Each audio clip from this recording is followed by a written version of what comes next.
দিন আগে একটা ব্যক্তি ছিল, নদীর ধারে তার একটা ক্ষেত ছিল, খুব সুন্দর একটা ক্ষেত। পরিশ্রম করে সেখানে সে ফসল উৎপাদন করলো। একদিন বন্যা হলো আর সমস্ত ফসল বয়ে নিয়ে গেল। প্রতি বছর বন্যা হতো আর বারবার ওর ফসল বয়ে নিয়ে যেত। সে ব্যক্তি খুব দুঃখী হয়ে পড়ল।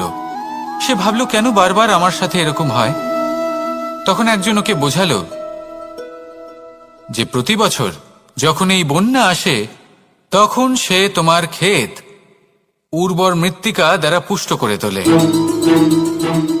তখন সেই ব্যক্তি বুঝতে পারল যে প্রকৃতি ওকে কত বড় একটা উপহার দিয়েছে। প্রতি বছর বন্যা শেষ হওয়ার পরে সে ফসল উৎপাদন করত এবং তাতে 10 গুণ বেশি ফসল হতো। এই সংসারে যতক্ষণ না বৃষ্টির ফোঁটা মাটিতে পড়ছে, ফসল কিভাবে উৎপন্ন হবে? যতক্ষণ না এই সোনা তীব্র আগুনে উত্তপ্ত হচ্ছে, ততক্ষণ সে কুন্দন কি করে হয়ে উঠবে?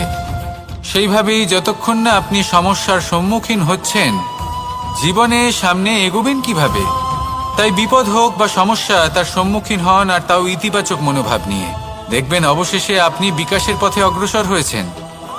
আসুন আমার সাথে ভালোবেসে বলুন, রাধা রাধা। এটা কোনো এক সময়ের কথা। একটি শেয়াল ভুলবশত একটি নগরীতে প্রবেশ করে এবং সে সেখানে হঠাৎ ধোপাদের পাড়ায় প্রবেশ করে। নীল রং গোলা জলে পড়ে যায়। কোনো ক্রমে পালিয়ে পালিয়ে আবার সে বনে ফিরে আসে। অন্য সব প্রাণীরা ওকে দেখে আর ভয়ভীত হয়ে পড়ে। তখন সেই শেয়াল ফোন দিয়ে এটে সবাইকে বলল যে, আমি হলাম দেবদূত আর তোমাদের সকলকে রক্ষা করতে এসেছি। সবাই ওর কথা মেনেও নিল। প্রত্যেক দিন ওকে ধনধান্য খাবার এইসব প্রদান করতে লাগলো। তারপরে এমন একটি রাত এলো যেদিন দূরে কোথাও কিছু শেয়ালের দল তাকে ডাকতে শুরু করলো। আর তখন এই শেয়াল নিজেকে আটকেই রাখতে পারল না। সেও ঠিক শেয়ালের মতোই ডাকতে শুরু করলো। সকলে সেটা শুনতেও পেলেন এবং সকলে এটা বুঝতেও পেরে গেলেন যে এ হলো একটা ভণ্ড। সেই জন্য জীবনে কখনো ছলনা করবেন না। তাকে আপনি যতই লুকোনোর চেষ্টা করুন না কেন, সেটা অবশ্যই একদিন সামনে চলে আসবে। আর তার থেকেও বড় শিক্ষা হলো এটা যে কারোর জীবনে সম্পত্তি, ধন ধান্য এসব চলে আসাতে তার বুদ্ধির বৃদ্ধি ঘটে না, তার ব্যবহার শুভ হয় না। এটা তখন হয় যখন সেই ব্যক্তি সেটা নিজে পেতে চায়, তার জন্য ভাবনা চিন্তা করে, কর্ম করতে থাকে।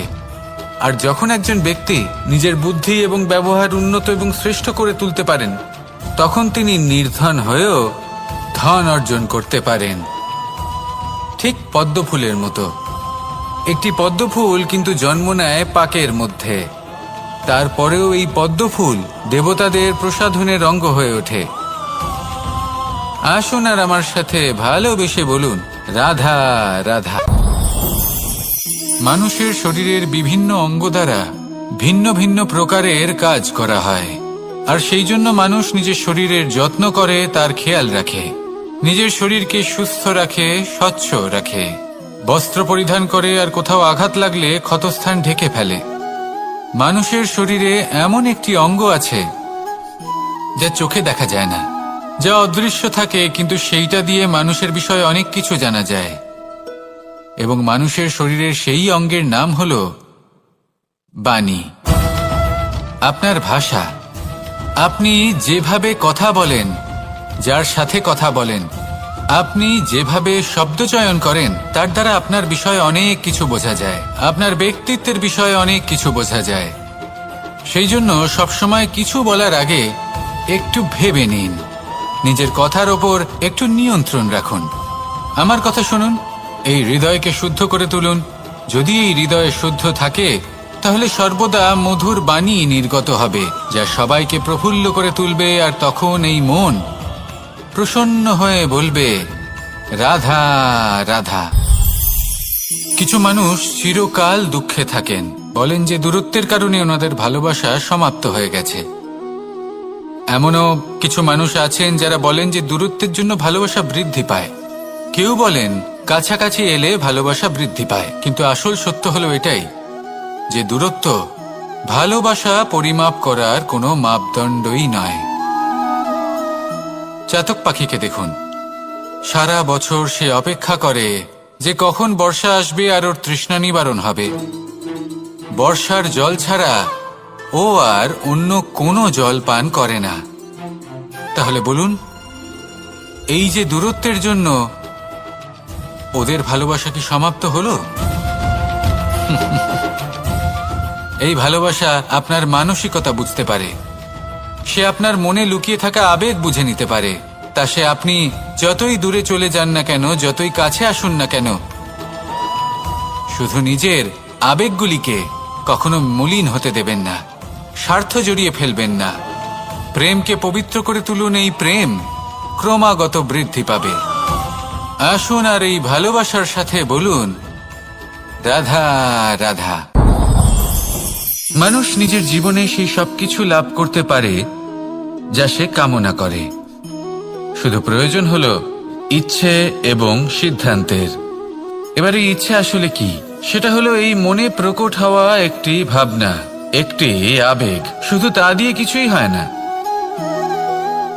যখন সেই ইচ্ছের সাথে দৃঢ় প্রতিজ্ঞা জুড়ে যায়, তখন বিষয়টা এগোতে থাকে। একটা উদাহরণ দিই, ধরুন আপনি মরুভূমিতে আছেন এবং আপনি মধুর জল পান করতে চান। এটা হলো শুধুমাত্র আপনার মনের একটি ইচ্ছে।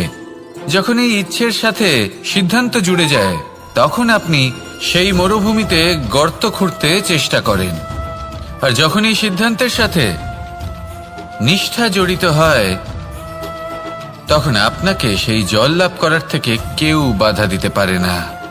ইতিহাস এটার সাক্ষী, যিনি নিশ্চিত করেছেন তিনি সেই সব কিছু লাভ করেছেন যা তিনি লাভ করতে চেয়েছেন। সেই জন্য ইচ্ছে থাকা খুব দরকার, কিন্তু তাকে সিদ্ধান্তের সাথে জুড়ে নিন, সিদ্ধান্তকে নিশ্চিত করে ফেলুন, সবকিছু লাভ করবেন। আর তখন এই মন প্রসন্ন হয়ে বলবে, রাধা রাধা। এই সংসারে কোনো বস্তু হোক বা ব্যক্তি হোক, তার একার গুরুত্ব কিন্তু খুব বেশি নয়। একটা উদাহরণ হিসেবে বৃষ্টির ফোঁটাকে ভেবে দেখুন। যদি একটি বৃষ্টির ফোঁটা হয় তাহলে তার খুব বেশি গুরুত্ব থাকে না, কিন্তু যখন সহস্র বৃষ্টির ফোঁটা মেঘের মধ্যে দিয়ে ঝরে পড়ে, তখন সেটা বর্ষার রূপ ধারণ করে। সেই বর্ষা যা এই প্রকৃতিকে শান্ত করে। সেইভাবেই পাথরের ছোট টুকরো, তার খুব বেশি গুরুত্ব থাকে না, কিন্তু যখন অসংখ্য পাথরের টুকরো একত্রিত হয় তখন তা পর্বতের আকার ধারণ করে। সেইভাবেই কিছু মানুষ যখন একত্রিত হন তখন তৈরি হয় পরিবার, কিছু পরিবার যখন একত্রিত হয় তখন তৈরি হয় সমাজ, যখন অনেক সংখ্যক সমাজ একত্রিত হয় তখন তৈরি হয় রাজ্য। এবার এই রাজ্যের সব থেকে গুরুত্বপূর্ণ ব্যক্তি হতে পারেন রাজা, কিন্তু তাও সেই রাজা একা কিছু করতে পারেন না। যুদ্ধ লড়ার সময় তারও নিজের সৈন্যদলকে প্রয়োজন পড়ে। কিন্তু এই সংসারে এমন একজন ব্যক্তি আছেন যিনি একাই সব কাজ করতে থাকেন, এবং সেই ব্যক্তি হলেন মা।